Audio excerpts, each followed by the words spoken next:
자, 오늘은 느헤미야 3장에 있는 말씀을 가지고 이 일을 위해 우리의 허리가 숙여졌으면 좋겠습니다 라는 제목으로 말씀을 전하고자 합니다. 오늘 내용을 딱 봐도 졸린 내용인데 이 내용을 자세히 보면 굉장히 좀 은혜가 됩니다. 함께 좀 따뜻한 나눔을 가졌으면 좋겠어요. 느헤미야를 여러분들 큐티하고 있습니다. 개인적으로 느헤미야 큐티를 시작하시길 권면합니다. 아멘. 벌써 느헤미야의 3분의 1이 지났어요. 그럼에도 아직 늦지 않았습니다. 예, 거의 느헤미야 이번 주 지나면은 이제 3분의 2가 지날 텐데 3의 2가 지나도 다시 시작하는 은혜가 있기를 소망합니다. 9월달 큐티는 계속됩니다. 그러니까는 우리 다 함께 큐티하고 본문을 읽어가면서 하나님의 말씀 안에서 우리의 마음을 받았으면 좋겠어요. 시윤이가 왜 왔지? 깜짝이야. 네. 아무튼 그런 은혜가 있었으면 좋겠습니다. 아멘. 근데 느헤미야라고 하는 이야기가 여러분들 뭐냐면은 느헤미야라고 하는 그 이스라엘의 정치 지도자가 아닥사스다 왕이라고 하는 이 그 바사의 왕궁의 술 맡은 관원장으로 관리로 있을 때 하나님이 이 느헤미야라고 하는 유대인의 이 관리에게 한 지도자에게 어떤 성령의 감동을 부어 주셔서 저 멀리 남겨져 있는 예루살렘에 무너진 성벽들을 재건한다라는 어떤 마음을 가지고 돌아와서 성벽을 재건하는 이야기들이 여기 기록되어져 있죠. 근데 이제 성벽을 재건한다라고 하는 느헤미야에 나타난 성벽을 재건한다라고 하는 것에 대한 어떤 영적인 의미들, 오늘날 고대 사회에서 예루살렘의 성벽을 재건한다라는 게 오늘날 우리에게 어떤 의미가 있을까라는 것들 조금 이렇게 현실적으로 가져오지 못한다면 느헤미야 큐티하는 게 조금 쉽지 않을 수가 있어요.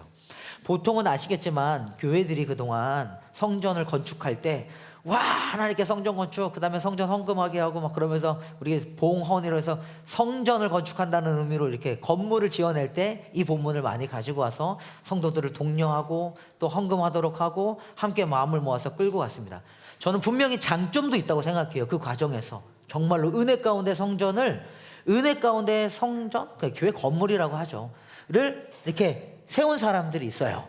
근데 대부분은 우리가 알다시피 특히 우리 세대는요, 그렇게 성전을 건축한다고 하는, 성전이라는 이름으로 건물을 건축하는 과정에서 굉장히 많은 사람들이 좀 상처를 받기도 하고 또 그 안에 좀 안 좋은 모습들을 보기도 했던 것 같습니다. 그러다 보니까 이 본문을 성전을 건축한다는 의미로 설교하다 보면 되게 부정적으로 여러분들에게 와닿을 수 있을지 모르겠어요. 근데 이제 제가 조금 더 드리고 싶은 건 뭐냐면은 이 성전이라고 하는 성벽을 건축한다고 하는 것이 오늘날 우리에게 어떤 현대적 의미가 있는가라고 하는 것을 좀 여러분들에게 좀 나누면서 이 본문을 시작해 볼까 해요. 느헤미야서에 나타난 무너진 성벽이 가지는 오늘날 저와 여러분들에게 주는 현대적 의미들이 뭐냐면요, 이건 굉장히 영적인 중요한 의미를 제공하는데, 여러분들 여기서 말하는 성벽은 어떤 단순한 물리적인 어떤 구조물이 아니에요. 그러니까 1차적으로 이 성벽이 의미하는 건 뭐냐면은 그 예루살렘 안에 있는 그 백성들을 보호해주는 어떤 상징이잖아요. 그죠? 그러니까 보호와 안전의 의미를 가지고 있죠. 그리고 또 하나는 뭐냐면 이 성벽을 건축함으로 인해서 이 이스라엘 백성들의 어떤 일종의 정체성, 공동체로서의 가지는 정체성을 상징하는 게 사실은 무너진 성벽이라고 하는 이 말이 느헤미야를 읽을 때 저와 여러분들에게 주는 의미예요. 뭐라고요? 보호와 안전, 그리고 우리의 정체성을 상징하는 게 성벽이라고요. 특별히 현대인의 삶에서 일종의 이 무너진 성벽이 의미하는 건 뭐냐면요, 여러분들 개인의 신앙, 그 다음에 우리가 가지고 있는 신앙에 의해서 가지는 도덕적인 가치관들, 이 세상을 살아가면서, 또는 가족관계, 또는 나 한 개인의 우리 가정의, 우리 공동체의 영적인 건강, 이런 것들을 의미해요. 이런 것들을 성벽이 보호하고 지켜주고 안전을 유지해 줄 뿐만 아니라 하나님의 자녀로서 우리가 가지는 우리의 가치관, 도덕적 가치관, 영적인 건강, 삶의 의미들이 그런 부분에서 부여된다라고 하는 거죠. 생각해보면 여러분들, 성벽이 있어야지 안전하고 건강합니다. 근데 반대로 이 성벽이 무너졌다는 것은 뭘 의미해요? 개인의 신앙이 무너졌다는 걸 의미할 수도 있어요. 그러니까 저와 여러분들의 삶에 내 어떤 신앙을 지켜줄 만한 견고한 벽이 다 허물어진 거예요. 공격받기 너무 쉽겠죠. 개인의 신앙이 무너지고 도덕적 가치관이 무너졌다는 것을 의미할 수도 있어요. 세속주의에 물들어서, 또는 이런 표현을 요새는 자주 쓰지 않지만 인본주의라고 불려지는, 하나님을 중심에 두는 것이 아니라 내 삶 가운데 너무 인간적인 가치들을 중심에 두다 보니까 하나님은 나를 도우시는 분으로만 그냥 전락해버리는 그래서 어떤 그런 가치관에 의해서 우리 개인의 신앙이 무너진 걸 수도 있어요. 또 성벽이 무너졌다는 건 뭐냐면 가정과 사회에서의 관계들, 영적인 건강이 무너졌다고 하는 일종의 의미입니다. 그러니까 이런 안부를 물을 수 있어요. 저와 여러분들의 신앙을 지켜가고 있는, 우리의 하나님 안에서의 관계를 건강하게 지키고 있는 내 삶의 영적인 이 벽, 성벽은 여러분들 온전한가요? 라는 질문을 던져볼 수 있는 거죠. 또 그런 의미에서 이런 거예요. 성벽이 무너졌다는 말은 우리를 보호해줄 방어막이 더 이상 사라졌다는 겁니다. 이것은 우리의 어떤 영적인 상태나 삶의 균형이 깨어졌다는 의미이기도 해요. 뭐예요? 하나님과 나와의 관계가 어느 순간 무너지고, 나 자신과의 관계가 무너지고, 타인과의 관계도 부셔지고, 이웃과 세상과의 관계가 완전히 다 깨어진 거죠. 이런 관계들이 진리라고 하는 것을 떠나서 완전히 무너졌을 때, 성벽이 완전히 허물어졌을 때 우리는 어떻게 됩니까? 공격받고, 그로 인해서 도덕적인 혼란, 영적인 방황, 신앙의 허무에 빠지기 시작한다는 거죠. 보세요 여러분들, 느헤미야 1장에서 느헤미야는요 안부를 물었어요. 예루살렘의 이 무너진 백성들의 삶의 안부를 물었다고요. 그들의 삶이 어때라고 하는 그들의 형편을 물었을 때 들려오는 얘기는 그들이 성벽이 다 허물어지고 불에 타고, 그리고 뭐예요? 능욕과 수치를 당했다 그래요. 이게 느헤미야가 목격했던, 안부를 물으면서 확인했던 무너진 성벽 가운데 실제로 황폐한 채 유린당하며 살고 있는 이게 예루살렘에 사로잡혀 남겨져 있는 사람들의 실체였어요. 그 느헤미야가 지도자로서 그들을 봤을 때 무너진 그 성벽 안에서 무너진, 능욕을 당하고 수치를 당하는 모습의 실체의 오늘날의 의미는 뭐냐면요, 하나님과의 관계가 깨지고, 나 자신과의 관계가 깨지고, 영적인 타락, 도덕적인 타락, 그래서 우리가 가지는 가정이 무너지고 삶이 깨어지는, 관계가 깨어지고 내 삶의 중심을 잃어버리는 영적인 수치, 내 존재의 능욕, 하나님의 영광스러운 존재됨을 다 상실해버린 우리의 상태, 이게 느헤미야가 1장에서 목격했던 이스라엘 백성들의 영적인 실체라고요. 그러니까 우리가 느헤미야를 읽으면서 무너진 성벽이라는 걸 바라봤을 때 나와 내 가정과 그 다음에 나의 자녀들과의 관계와 내가 사회에서의 관계와 하나님과의 관계 속에서 비추어지는 영적인 실체들이 다 바닥을 쳤다 라고 하는 일종의 중요한 의미들을 여러분들 바라볼 수 있어야 되는 겁니다. 그런 의미에서 예루살렘 성벽의 회복은 과거 그들이 죄로 여겼던, 죄로 인해 겪었던 그런 수치의 회복을 상징하기도 해요. 성벽의 회복이 단순히 물리적 성벽을 쌓는 차원을 넘어서 오늘날 무너진 하나님과의 관계를 회복하고 자녀된 우리의 정체성이라고 그랬어요. 보호와 안전 정체성이라고 그랬어요. 자녀된 우리의 정체성을 회복하고 곧 하나님의 영광을 회복하는 일이 무너진 성벽을 재건한다라고 하는 말의 의미라고요. 네, 지금 어렵게 설명해 주셨습니까? 좀 더 쉽게 설명해 줄까요? 저 보세요 여러분들, 무너진 성벽을 재건한다, 그게 하나님과 나와의 관계를 회복하는 영적 회복을 상징한다고요. 그로 인해서 내가 하나님의 자녀구나라고 하는 정체성을 회복한다는 의미라고요.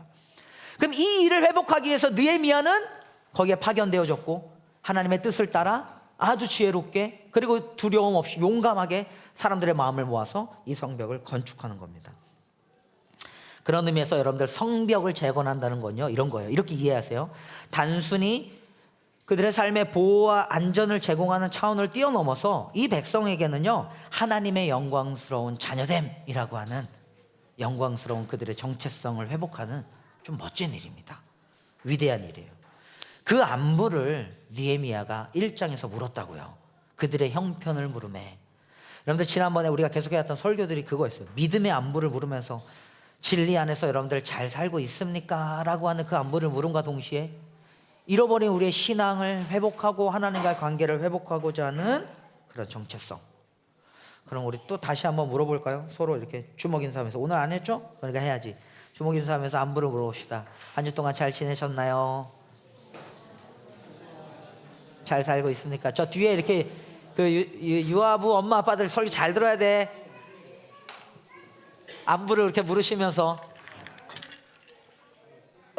저는요 여러분들, 그래도 우리 교회가 이곳에 와서 매주 이런 안부를 서로 물을 수 있어서 좋아요. 누군가 여러분들에게 잘 지냈어? 라고 하는 안부를 물을 때 여러분들의 성벽은 안전한지, 하나님과의 이 영적 관계, 나의 자녀된 정체성은 한 주간 온전했는지 라고 따뜻하게 물을 수 있는 우리 모두가 되었으면 좋겠습니다. 아멘.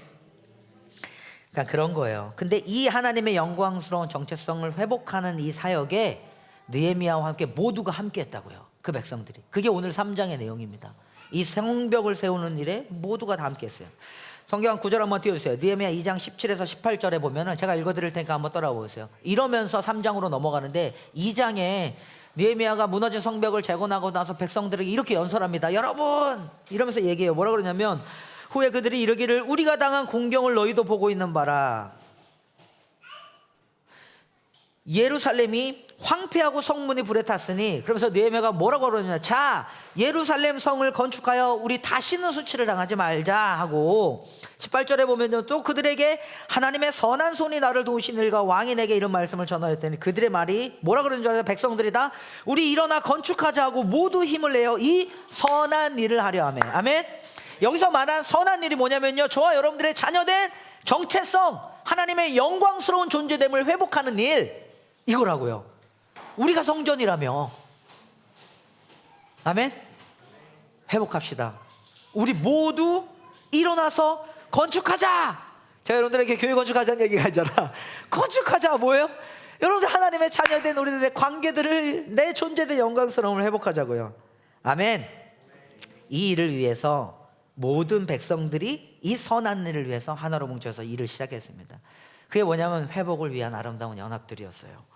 우리가 읽어낸 이 3장 있죠, 오늘 본문에 이 3장 전체에는요, 우리가 쭉 읽었지만 중간에 딱딱 끊어서 읽었지만 3장 전체에는요 38명의 이름, 그 다음에 42개의 서로 다른 그룹들이 등장합니다. 그러니까 총 80명에 달하는 개인과 그룹들이 이 3장 안에 등장해요. 그런데 이들이 서로 협력하고 조화를 이루면서 굉장히 공사를 아름답게 감당해요. 특별히 이 일을 이루는 동안에 이들이 사람들에게 서로 자기를 과시하거나 자기를 막 주장하거나 어떤 사람들이 편안한 일만 맡아서 하려고 하지 않았어요. 다만 그들은, 이 80명의 서로 다른 개인과 다른 그룹들은요, 자기에게 맡겨진 일에 최선을 다해서 이 하나님의 영광스러운 성벽과 이 성전이 건축되는 일에 모두 마음을 모았던 것이죠. 제일 처음 등장하는 이름이 대제사장 엘리야십입니다. 1절 한번 읽어볼까요? 함께 읽어볼게요. 1절입니다. 시작.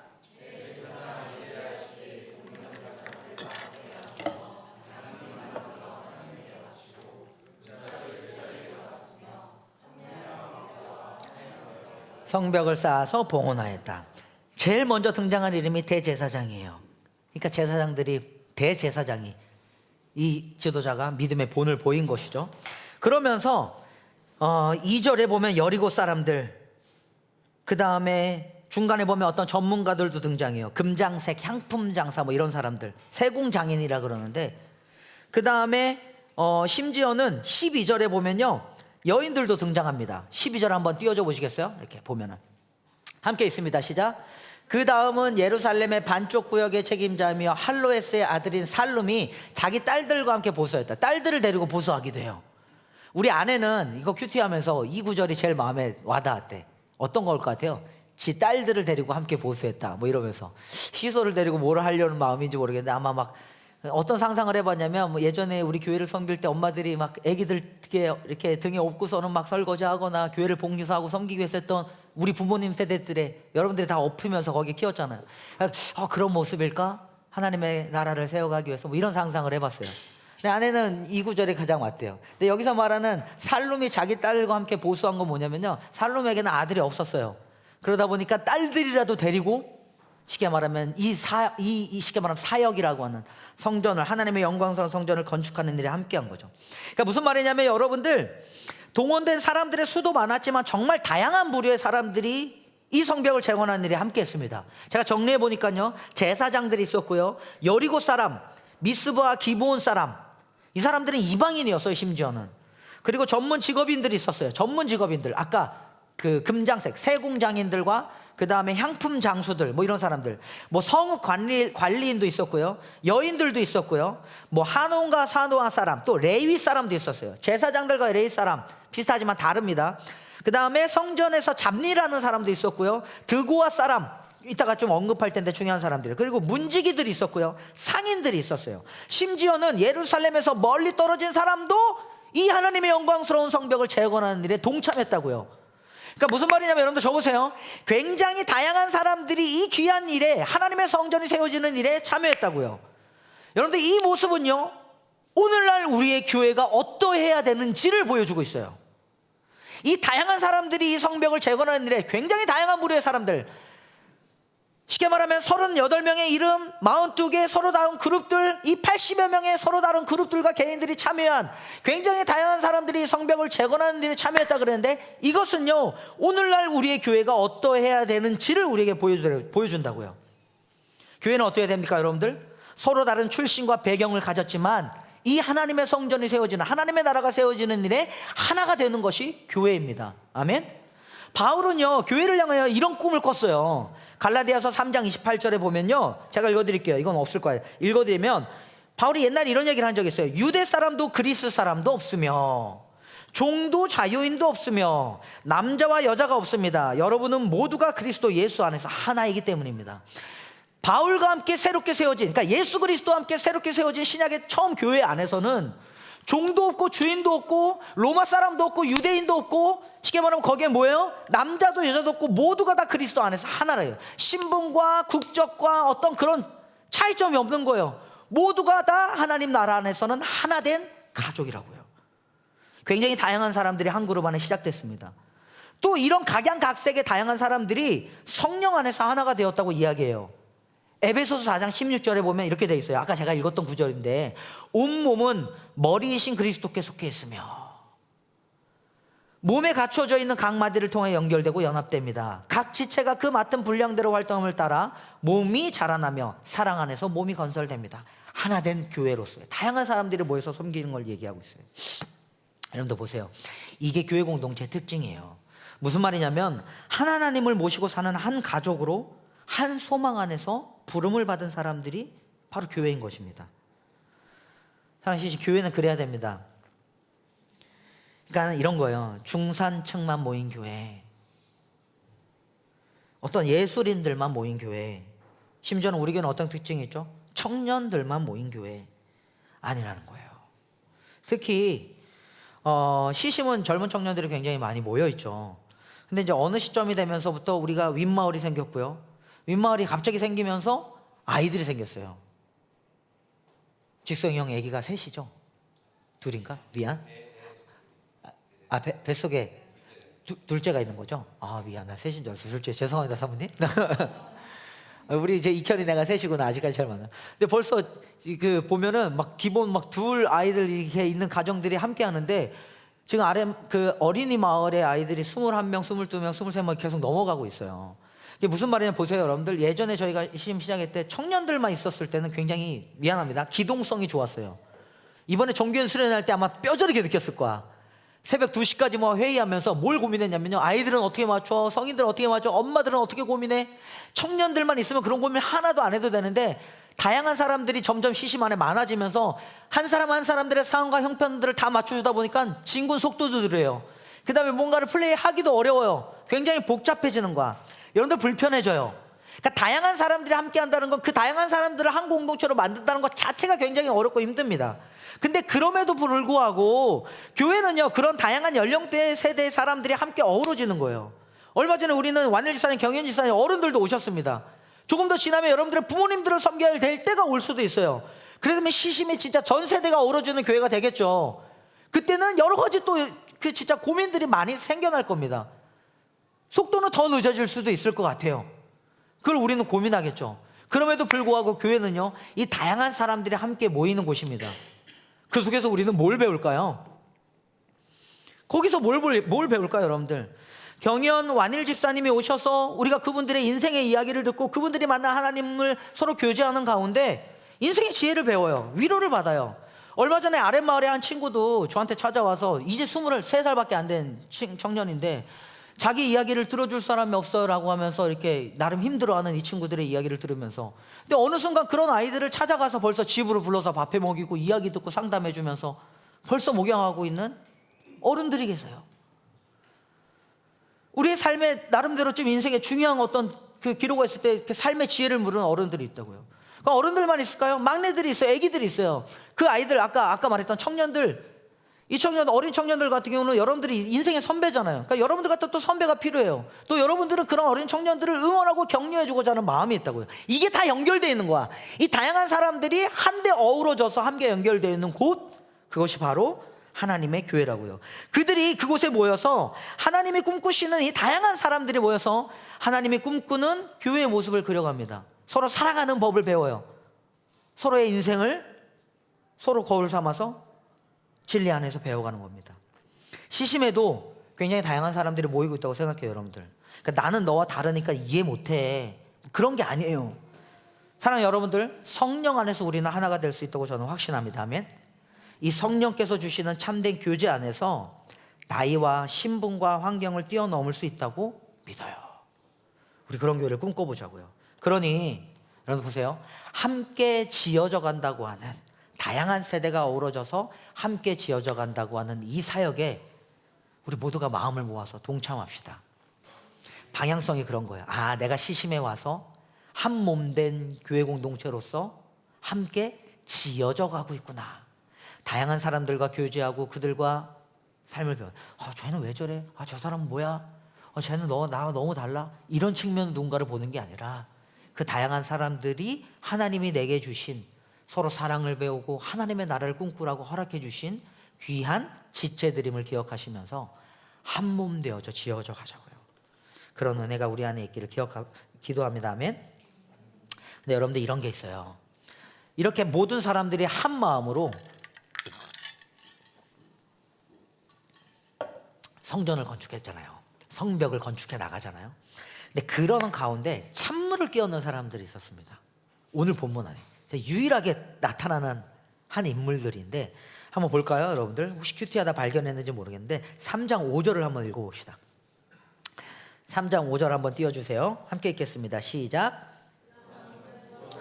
보수하였는데 그들 집안의 어떤 유력자들은 공사 책임자들에게 협조하지 않았다. 자, 여기 협조하지 않은 사람들이 있어요. 그러니까 이 사람들은 뭐냐면 유일하게 이 본문 안에 등장하는데 누구냐면 드고아 사람들의 귀족들이에요. 그들 집안의 어떤 유력자들이라 그랬는데 드고아 사람들 가운데서도 일종의 귀족들입니다. 그러니까 이 멋진 일, 하나된 공동체에 찬물을 끼얹는 사람들인데 어쩌보면 이 드고아 귀족들은요, 공사 책임을 분담하지 않고 이런 뭐라 해야 돼요? 성벽 재건에 무임승차하려고 했던 사람들 같아요. 좀 얄밉죠. 그러니까 이 영광스러운 명단들의 좀 흑점이기도 해요. 한번 제가 볼까요, 여러분들?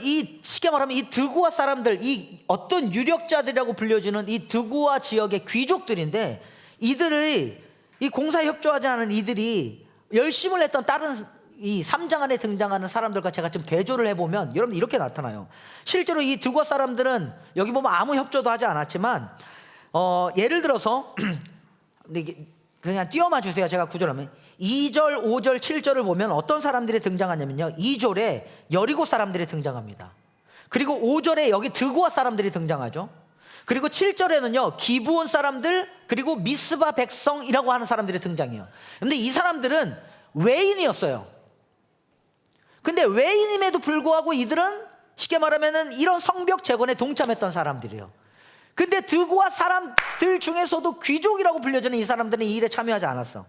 또 8절에 보면요, 나름대로 전문 기술자들이 등장해요. 금장색 우시엘, 여기 보면 세공장수라고 돼 있을 거야. 세공장이. 그 다음에 이 향품 장사를 하는 하나냐라고 하는 이 사람들은 나름대로 전문 기술직을 가진 기술자들이었어요. 근데 자신들이 가지고 있는 이런 특별한 위치를 주장하지 않고 그들은 이 성벽 재건에 똑같이 동일하게 참여했어요. 그런데 귀족들은 자기들이 가지고 있는 귀족에 대한 행세를 한 거죠. 3절, 그 세 번째 보면 또 이런 사람들, 심지어는 여러분들 보세요. 아까 5절을 다시 보면요, 이런 게 나요.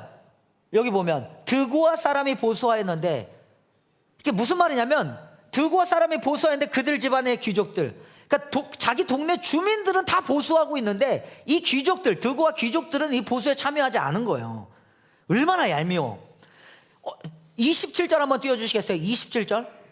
심지어 여기 말하는 이 드고아 사람들이 어떤 사람들인지 아십니까? 여기서 성벽을 한번 재건하지만 27절에 보면요, 여기 보면 그 다음에 이어지는 둘째 부분 곡숭내미 큰 망대에서 오벨 성벽까지는 누가? 드고아 사람들이 보여요. 드고아 사람들이 또 한번 보수해. 그러니까는 책임을 2배로 감당하는 거예요. 이쪽의 성벽도 보수하지만 그 옆에 있는 지역까지도 보수하면서 굉장히 열심을 해요. 심지어는 그 지역 사람들이 한 부분만 보수한 게 아니라 남들보다 더 많은 지역을 이중 책임을 부담하면서 보수한다고요. 와, 근데 드고와 귀족들은 어때요? 협조하지 않았다 그래요. 이 드고와의 귀족들은 공사에 왜 협조하지 않았을까? 가만히 보면 그들은요, 드고와에서 권력을 누리던 사람이었어요. 이 귀족들은 아마 느헤미야가 페르시아에서부터 넘어와서, 바사에서부터 넘어와서 나름대로 느헤미야가 성벽을 재건하자는 이런 등장을 했을 때에 그 느헤미야의 등장과 함께 정치적인 어떤 계산을 했던 사람들 같아. 이미 기존의 세력을 붙잡고 있던 사람들, 성벽을 재건하는 걸 방해하는 사람들과 그 다음에 성벽을 재건하고자 하는 느헤미야 사이에서 우리가 어느 편에 설까 나름대로 정치적 입장을 계산했을 수도 있어요. 좀 얄밉지 않아요? 일종의 개혁과 전통에 대하여 누구 편을 들어야 살아남을지 정치적인 계산, 이기적인 계산이 여기 있을 수도 있어요. 아니면 살아남기 위한 나름대로 그들의 사고방식일 수도 있어요. 근데 여러분들 보세요. 이게 일종의 그런 사람들의 사고방식과 그들의 습관이 돼버리면 좋은 일을 하자고 할 때마다 뭔가 막 간을 보는 거야. 이게 나에게 이익이 될까 말까? 교회 공동체에서 우리 뭐가 이거 해봅시다 라고 할 때마다 막 계산하는 거야. 미안해 여러분들, 내가 너무 드고 사람들을 좀 얄밉게 보니? 이 귀족들을 너무 좀 나쁘게 몰아가나요? 근데 실제로 어떤 고대 자료에 보면요, 당시의 귀족들은 육체적 노동을 경멸했다고 해요.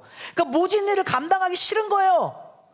이거는 그의 라이프 스타일의 문제였을 수도 있지만, 이건 좀 표현이 좀 나쁜 표현일 수 있지만, 흔히 우리가 좀 이거 되게 좋은 표현은 아닌데, 공주처럼 자랐다, 예쁘게 자랐다, 그래서 막 그 손에 때묻히기 싫어가지고 막 이런 스타일들이 있을 수는 저는 있다고 생각합니다. 충분히 이해하면서 가요. 근데 이건 좀 그 이상을 뛰어넘어서 이들은 어쨌든 협조하지 않았어요. 본인들이 그래도 할 수 있는 걸 할 수 있었을 텐데.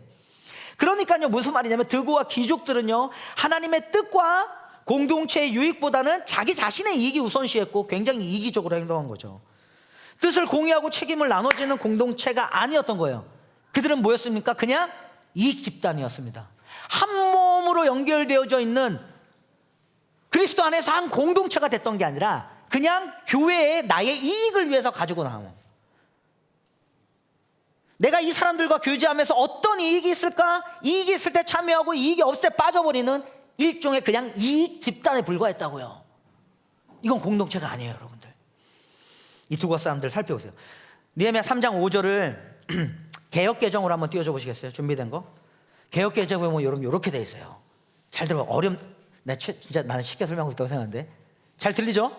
들어보세요. 오늘 설교가 좀 길어. 5절 한번 읽어봅시다. 시작. 그 다음에 드고아 사람들이 중수하였으나 그 귀족들은 그의 주인들의 공사를 분담하지 아니하였으며, 개역개정으로 제가 갖고 왔는데 협조하지 않았다는 말이 여기 분담하지 않았다고 이렇게 표현해요. 여러분들 저기서 말하는 분담이라는 히브리어 단어는 따라해 봅시다.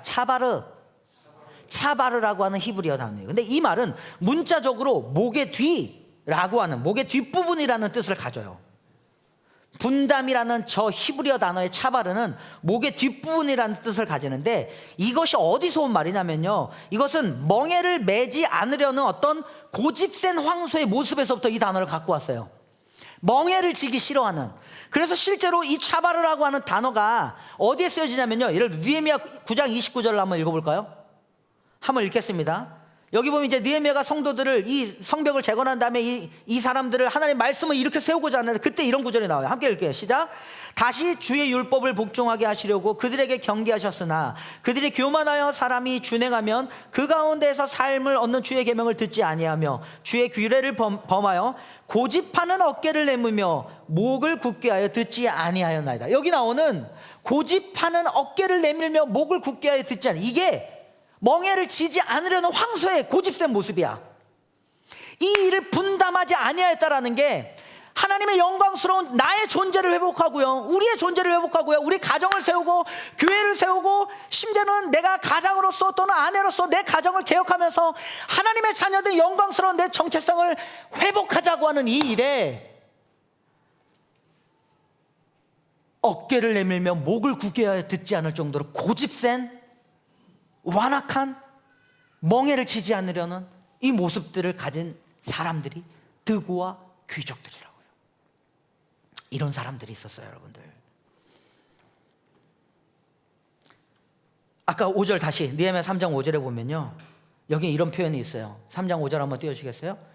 그들 집안에 어떤 유력자들은 여기 공사 책임자들에게 협조하자는, 이들이 쉽게 말하면 고집을 이 고집센 황소처럼 멍에를 매지 않으려고 했다고 그러는데, 본문은 정확히 표현해요. 그 대상이 누구냐면 여기 공사 책임자들이라고 나와 있잖아요.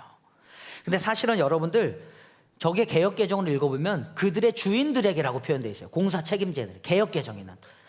근데 여기서 말하는 그들의 주인들이라는 히브리어 단어는 또 뭐냐면 아도네헴이야. 여러분들 아도나이 들어봤죠? 이게 주여 뭐 이런 뜻이야. 아도네헴은 뭐냐면 그들의 주라는 뜻인데, 개역개정은요 여기 보면은 여기 나왔네. 그들의 주인들이라고 돼 있는, 개역개정에서는 주인이라고 번역했어요. 그 다음에 우리말 성경, 여러분들이 큐티하는 우리말 성경에는 아마 큐티하는 사람들 알 거예요. 여호와라고 번역해놨어. 이 주인들을 아도나이 여호와라고 번역해놨어. 또 어떤 그 번역에는요 상전들이라고 번역했어요. 공동 성경이나 바른 성경. 또 새 번역, 우리가 아까 읽었던 새 번역이나 쉬운 성경에는요 공사 책임자들 또는 감독들 이렇게 번역했어요. 심지어는 여러분 보세요, 현대어라고 하는 번역 성경이 있거든요. 거기에서는 나 곧 느헤미야로 번역해놨어. 이 주인들이라는 의미를 1인칭으로 봐버린 거예요. 복수가 아니라 단수로. 그냥 느헤미야라고. 이거를 좀 종합해보면 이런 거예요. 여러분들, 이들이 멍에를 매지 않았다고 하는, 쉽게 말하면 분담하지 않았다, 협조하지 않았다. 누구에게? 느헤미야에게 협조하지 않은 거고요. 느헤미야가 명령을 내는 그 공사 책임자들에게 협조하지 않은 거예요. 근데 그건 최종적으로 누굴 향해 올라갑니까? 우리의 존재됨을 회복하시고자 하는 하나님의 영광스러운 목적에 그들은 협조하지 않은 거라고요. 그 일에 우리가 멍에를 매지 않은 거라고요. 사랑하는 여러분들 보세요. 우리가 교회 와서 오늘 말씀을 듣고 우리가 같이 큐티하자는 일종의 운동을 하고 같이 기도하고 우리의 몸과 우리의 마음과 우리의 가정을 회복하면서 하나님의 몸된 성전으로 지어져 가라고 하는 이 건강한 하나님의 영광됨을 회복하고자 하는 이 외침에 협조하지 않은 사람들이 있다고요. 그건 하나님의, 저와 여러분들을 향한 하나님의 목적에 협조하지 않은 거예요. 근데 여러분들 보세요. 모든 귀족들이 그런 건 아니었어요.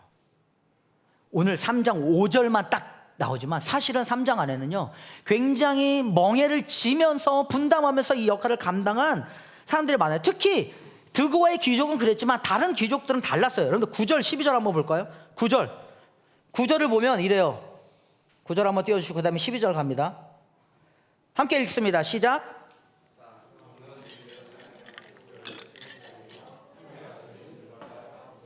여기 보면 이러면 예루살렘의 반쪽 구역의 책임자, 귀족이죠. 이 사람들은 르바야라고 하는 이 사람들도 열심으로 참여했어요. 그러니까 모든 귀족이, 쉽게 말하면 귀족들이 이런 일들을 허드렛을 내기면서 참여하지 않은 게 아니라고요.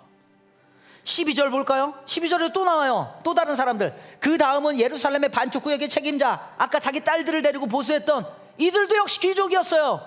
그들도 참여했어요. 특히 여러분들 31절 한번 띄워주시겠어요? 31절 한번 봐요. 함께 있습니다. 시작. 그 다음에 이어지는 부분, 곧 저무문 맞은쪽 성정 마길꾼과 상인들의 숙소가 있는데, 그리고 성 모퉁이 누가까지는 세공장이 말기야가 보수하였다. 저기 말하는 저 세공장이 금세공업자들이거든요. 이들은 어떤 사람인 줄 아세요 여러분들? 손이 가장 중요한 사람들이야. 기술자들이잖아요. 그럼에도 불구하고 자기의 손이, 예를 들어 이 공사하다가 손이 망가지면 어떻게 해요? 주업이 끝나는 거야. 그럼에도 불구하고 이 모진 일에 이들도 참여했다고요. 자칫 자기 손이 다칠 수도 있는 상황에서 성벽 재건에 이 작업에 기꺼이 참여했습니다. 여러분들, 이 사람들 정말 멋지지 않아요? 정말 대단하지 않아요? 지난 9월 5일 목요일자 여러분들 생명의 삶의 큐티에 이런 짧은 해설이 있었어요. 인상 깊었는데 뭐였냐면요, 이런 구절이, 해설에 이런 구절이 나와요. 하나님을 위한 헌신마저도 선택적으로 자기 중심적으로 적당히 하려는 오늘날의 성도에게 중요한 메시지를 줍니다. 여러분들, 이 표현, 선택적으로 자기 중심적으로 하나님을 위한 헌신을 하려고 하는 사람들. 사랑하는 여러분, 우리 한 가지만 생각해 봤으면 좋겠어요. 보세요. 여러분들, 진짜 한번 생각해 봐요. 도대체 하나님이 누구를 위해서 이 일을 하고자 하시는 걸까? 이 성벽 재건하는 일, 누구를 위해서 일을 하고 계시는 걸까? 바로 오늘날 무너진 우리들의 삶을 위해서가 아닙니까? 저 여러분들의 존재를 위해서가 아니에요? 우리 가정을 위해서가 아니에요? 우리의 가정을 세우시고 교회를 세우시고 공동체를 세우고자 하는 것이 하나님의 영광을 위해서지만 1차적으로 우리 자신들을 위한 거 아니냐 이거예요. 근데 그것이 곧 하나님의 영광과 연결되기 때문에 주님이 여기에 관심이 있으신 거 아니에요? 그러니까 무슨 말이냐면 오늘 저와 여러분들의 존재된 영광스러움을 회복하기 위해서 하나님은 이렇게 열심을 내고 계시고 그 열심에 동참하는 사람들이 있는데 우리가 이 일에 멍에를 매지 않을 이유가 어디 있냐고요. 제가 아까 이렇게 했어요. 찬물 끼얹는 사람들이라 그랬어요. 사랑하는 시심, 찬물 끼얹지 맙시다. 아멘. 그래도 우리 교회는 이런 사람들 별로 없어. 우리의 영적 회복을 위해 공동체적 연합과 세워짐의 마음을 모아보자고요. 한번 따라해 봅시다. 따라해 보세요 여러분들. 내가 크게 해봐요. 내가 큐티하지 않을 이유는 없다. 계속 하긴 막 저격사 들어가는 것 같아 막. 맞아요 여러분들. 저한테 좀 갖고 와봐요. 여러분들이 큐티하지 말아야 될 이유를 좀 갖고 와봐. 큐티함으로 인해서 여러분들의 성전이라고 하는 존재됨이 영광스럽게 회복되어진다고요. 아멘. 큐티집을 안 살 이유가 없고 큐티를 안 할 이유가 없다고요. 말씀으로 우리의 성벽을 세우지 않을 이유가 없다고요. 말씀으로 하나님과 사귐을 갖는 내 삶과 가정과 공동체의 이 성벽을 견고하게 세우지 않을 이유가 전혀 없다고요. 아멘. 제가 여러분들에게 건축하자고 건축 헌금하라고 했습니까? 말씀으로 여러분들 자신을 세워가라고 했다고요. 서로 선한 일로 섬기고 봉사하면서 우리 하나님의 나라를 세워가자고 했다고요. 그곳으로 우리 공동체를 세우고 삶의 견고한 하나님의 아름다움으로 연결되어지면서 그것이 성벽이 되어지면서 하나님께 기쁨이 되자고 이야기했다고요. 아멘. 그 은혜가 있길 소망해요. 미안해 오늘 설교 좀 길어요. 또 갈 거야. 들어봐요. 3장. 그 과정 가운데 여러분들 보세요. 불평하는 사람들도 있었지만 형편에 따라 아까는 귀족들이었잖아요. 그럼 없는 사람들은 어떡합니까? 자기 형편에 따라 섬긴 사람들이 3장 안에 나타나요. 없는 사람은 없는 대로, 있는 사람은 있는 대로. 느헤미야 3장 28절 한번 읽어볼까요? 3장 28절 함께 읽겠습니다. 함께 읽을게요. 시작.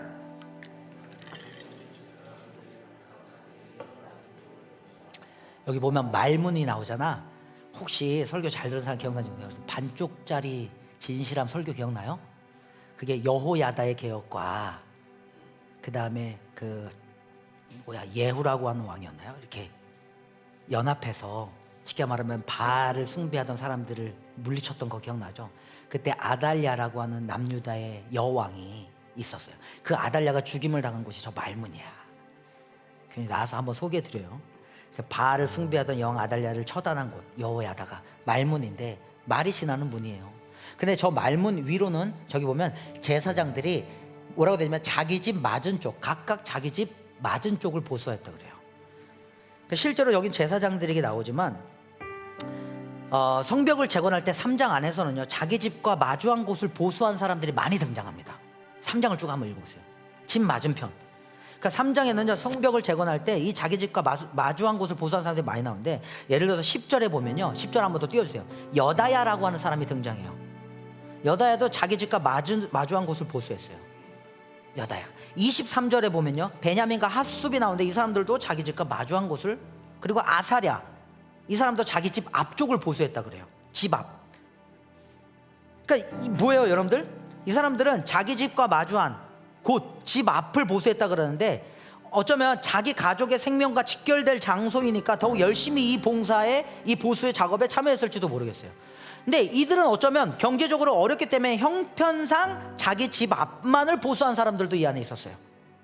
아까 말한 금장색들, 세공장이들, 그 다음에 향품 장수, 상인들, 이런 사람들은 좀 여유가 있었어.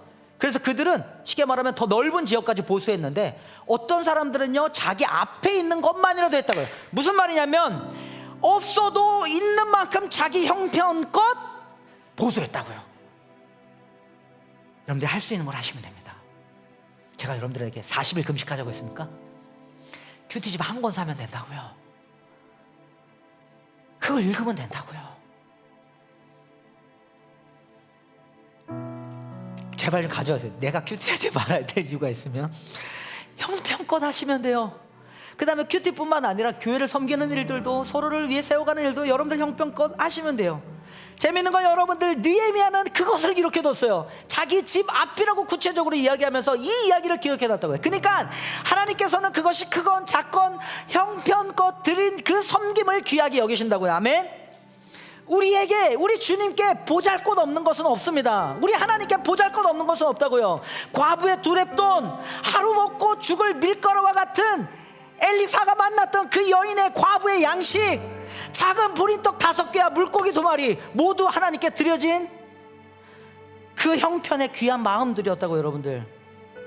그러니까요, 이런 거요, 아무것도 모르는 저희 사랑하는 딸 시소에게 처음에 얘네들한테 1,000원짜리 한 장 손에 쥐어주면서 하나님께 헌금해라고 드렸던 그 1,000원짜리 한 장을 하나님은 귀하게 여기신다고요.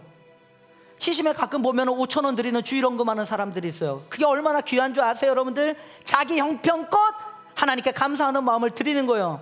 여러분들, 그게 하나님께 기억되어진다고요. 아멘. 물질만일까요? 여러분들의 시간은 아닐까요? 마음을 표현하고, 우리 보면은 누구냐, 유현우가 오늘 안 왔어. 어디 간 줄 알아요? 베트남 놀러 갔다? 부럽지? 근데 그거를 저한테 전화를 해서 굳이 이야기해. 목사님, 저 베트남 다녀오겠습니다, 민규와 함께. 근데 저는 민규의 서사를 현우와 민규의 서사를 알아요. 그러니까 얘네 거기 가서 지금 온라인으로 예배 드리고 있을 거야. 이 이야기들을 알아요. 근데 굳이 목사님께 그런 안부를 물어주는 것도 여러분 큽니다. 유리 막 어디야 제주도 간다고 막 동윤이하고 목사님하고 갔다 올게요 하면서 안부 물어주는 거 하나 연결되어져 있다고 느껴요. 제가 못 깨는데 큰 힘이 돼요 여러분들. 별거 아닙니다. 여러분들이 할 수 있는 건데, 근데 꼭 그렇게 여행 가는 이야기들이 많이 들으니까 부럽긴 합디다. 뭐 한번 하면 다 막 해외 가 있고 여행 가 있고, 목사님 저 오늘, 근데 좋아요. 그래서 저도 막 응원할 수 있는 아직 넓은 마음이 있어서 다행이야. 저도 오늘 저녁에 제주도 갑니다. 희봉 목사님하고 함께 가스널목 들어가요. 자랑해야지. 근데 이런 안부를 묻는 전화 한 통도 연결이에요. 참여이고. 그러니까 이렇게 자기 형편껏 섬긴다고요. 아까 심지어는 형편에 따라 아까 조금 여유가 있는 사람들은 성벽의 더 많은 부분을 감당했다고 했잖아요. 28절에 보면요, 아까 마문이로부터 제사장들이 공사를 감당했다 그랬는데요, 그 제사장들은요 여러분들 두목 이상의 공사를 감당한 사람들이에요. 열심을 냈던 사람이에요. 심지어는 아까 8절에 등장한 향품 장수 하나냐, 8절에 등장한 하나냐는요 30절 띄워볼래요? 다시 등장해요. 그래서 성전의 여러 곳을 책임집니다. 그리고 이 30절에 하나냐가 뭐예요? 31절에 금장색 말기야, 세공장이 말기야라는 사람이 등장해요. 이들과 함께 심지어는 31절과 함께 32절에 또 등장해. 32절 보면 세공장인들과 상인들, 여기 보면 성에 양목까지 세공장인 상인들 계속 등장해요. 이 사람들은 여유가 있었던 거예요. 상인들이고 나름 그들이 가지고 있는 형편으로 더 많은 것들을 책임지기를 원했던 거죠. 멋지지 않아요 여러분들? 이 일들이 저는 이게 되게 귀하다고 봅니다. 특별히 마지막으로 함께 기억하고 싶은 사람들이 있어요. 나는 오늘 이거 여러분들 같이 한번 꼭 기억했으면 좋겠어요. 30절 한번 읽어볼까요? 하나님이 이런 사람들만 기억하는 게 아니라 오늘 본문에는요, 이런 성벽, 하나님의 영광스러운 성벽을 재건하기 위해서 했던 사람들의 이름들을 구체적으로 느헤미야가 기억하는데, 저는 이 느헤미야의 시선과 하나님의 시선이 너무 따뜻한 거예요. 그거 같이 보고 싶은 거야. 3절 읽어봅시다. 시작.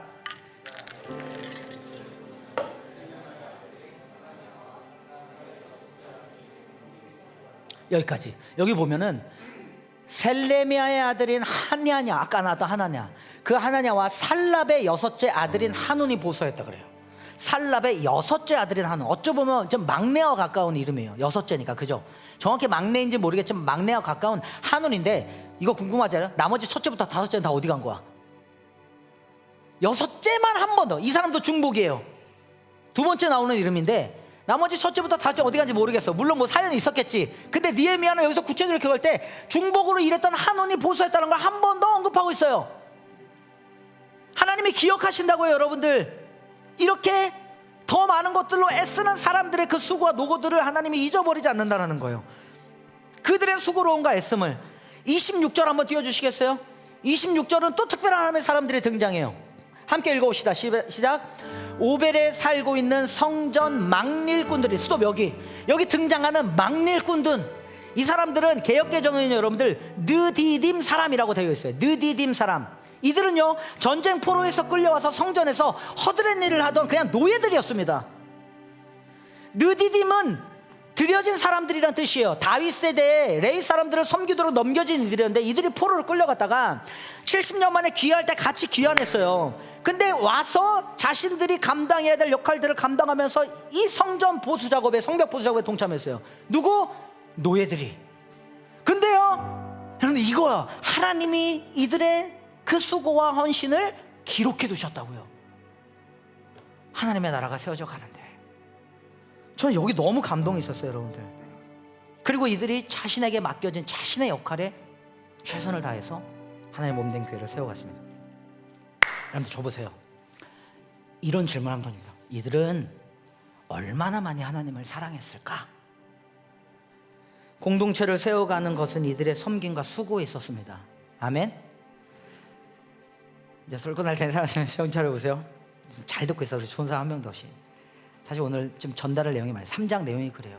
너무 소개하고 싶은 내용들이 많아서 이거 말고도 되게 많아요.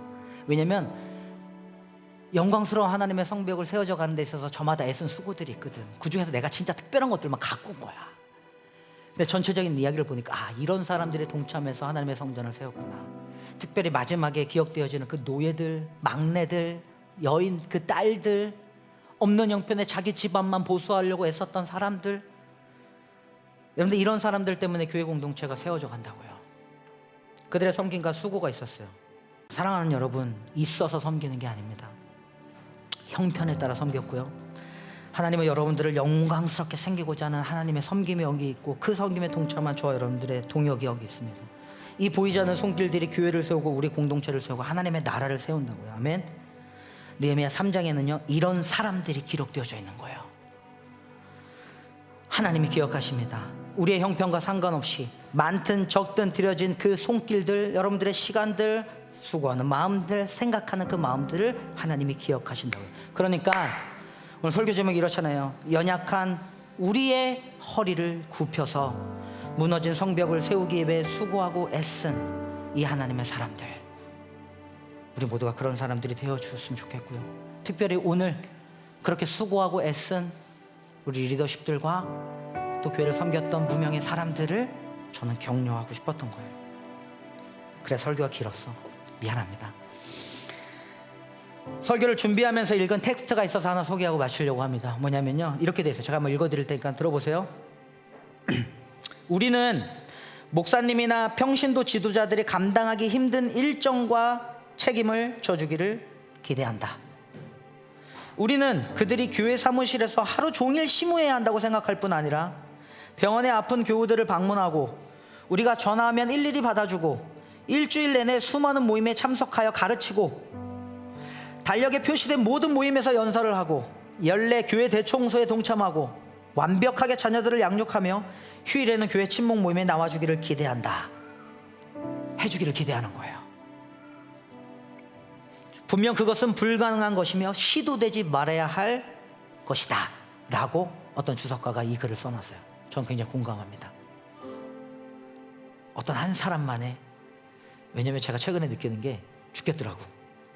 근데 그래도 감사해요. 저는 배부른 소리입니다. 왜냐면 함께 동참하는 믿음의 동역자들이 많거든요. 사랑하는 시심, 저는 어젯밤에 인스타 이런 글을 올렸습니다. 내용이 이랬어요. 이 일을 위해 우리의 허리가 숙여졌으면 좋겠습니다. 그 어떤 하나님의 목적에 있어서도 하나님 나라를 세워가는 사역들은 모든 성도들의 즐거운 동참을 필요로 합니다. 그것은 리더십들만의 몫이 아니에요.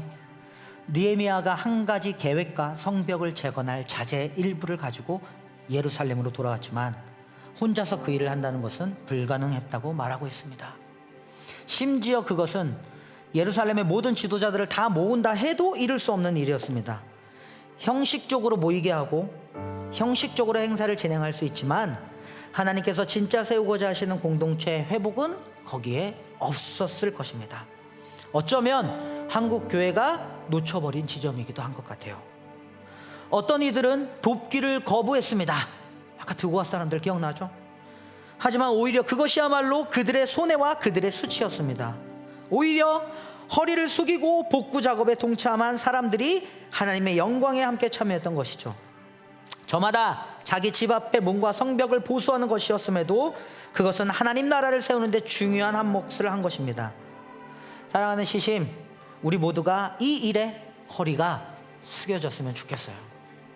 아멘. 그래서 가끔 교회 공동체 안에서 큐티합시다, 모입시다, 힘내서 함께 세워갑시다 라고 하는 저와 여러분들의 존재됨을 회복하는 귀한 사역 앞에 마음을 다해서 동참하시고 서로를 격려하시고 특별히 여러분들이 형편 안에서 할 수 있는 마음을 들여서 동참하고 참여해서 주님의 잃어버린 영광을 회복하는 그 수치와 능욕을 피하고 하나님의 영광스러움을 다시 한번 이렇게 세우는 우리 모두가 되었으면 좋겠어요.